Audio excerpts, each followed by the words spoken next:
Lautan itu dalam banget. Dalam banget. Cahaya matahari nggak sampai, gelap dan dingin. Kita tahu sedikit banget tentang laut dalam. Sebagian besar laut dalam belum dijelajahi. Tempat yang misterius. Baru 5% dari lautan yang sudah kita jelajahi. Banyak banget yang belum kita ketahui. Hewan-hewan baru ditemukan terus. Laut dalam penuh kejutan. Jauh di bawah nggak ada cahaya matahari. Gelap gulita. Tapi hewan-hewan di sana bisa bikin cahaya sendiri. Namanya bioluminesensi. Beberapa ikan punya lampu di tubuhnya. Mereka menarik mangsa pakai cahaya. Hewan lain pakai cahaya buat pertahanan diri. Mereka mengecoh pemangsa dengan kilatan cahaya. Laut dalam itu seperti pertunjukan cahaya. Tempat yang ajaib. Makhluk laut dalam bentuknya aneh-aneh. Mereka beradaptasi sama lingkungan yang dalam. Ada yang matanya gede banget buat melihat di kegelapan. Ada juga yang nggak punya mata sama sekali. Nggak perlu mata di kegelapan. Ada makhluk yang kecil banget. Ada juga yang gede banget. Cumi-cumi raksasa bisa tumbuh sangat besar. Matanya besar. Bisa melihat dalam gelap. Cumi-cumi raksasa itu misterius. Dia hidup di bagian terdalam lautan. Jarang banget kita lihat mereka hidup. Mereka besar dan kuat banget. Para ilmuwan penasaran banget sama cumi-cumi raksasa. Mereka ingin tahu lebih banyak.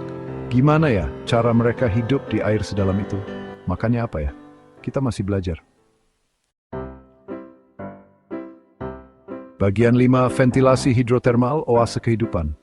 Ventilasi hidrotermal itu seperti mata air panas di dasar laut. Mereka mengeluarkan zat kimia dari bumi. Zat kimia ini mendukung kehidupan. Makhluk-makhluk menakjubkan hidup di sekitar ventilasi ini. Cacing tabung hidup di dekat ventilasi. Mereka nggak punya mulut atau perut. Mereka dapat makanan dari bakteri. Bakteri hidup di dalam cacing tak sama yang unik. Bagian 6, tantangan eksplorasi. Laut dalam itu susah dijelajahi. Gelap dan dingin banget. Tekanannya tinggi banget khusus. Mahal dan berbahaya. Kapal selam digunakan untuk menjelajahi laut dalam. Ini kendaraan bawah air khusus. Melindungi orang dari tekanan tinggi. Kendaraan yang dikendalikan dari jarak jauh atau ROV juga digunakan, dikendalikan di permukaan. Bagian 7, mengungkap rahasia dengan teknologi. Teknologi baru membantu kita menjelajah. Kendaraan bawah air otomatis atau IUV bisa menjelajah sendiri. Mereka mengumpulkan data dan mengambil gambar. Informasi ini membantu kita melaut dalam. Ilmuwan juga pakai sonar. Sonar pakai gelombang suara untuk membuat gambar. Ini membantu kita memetakan dasar laut. Kita bisa menemukan hal-hal dan makhluk baru. Bagian 8, pentingnya eksplorasi laut. Lautan itu penting untuk planet kita. Menyediakan oksigen dan mengatur iklim. Rumah bagi banyak sekali kehidupan. Kita perlu memahami lautan untuk melindunginya. Dengan menjelajahi laut dalam, kita bisa belajar hal baru. Kita bisa menemukan spesies dan obat-obatan baru. Kita bisa memahami bagaimana laut memengaruhi planet kita.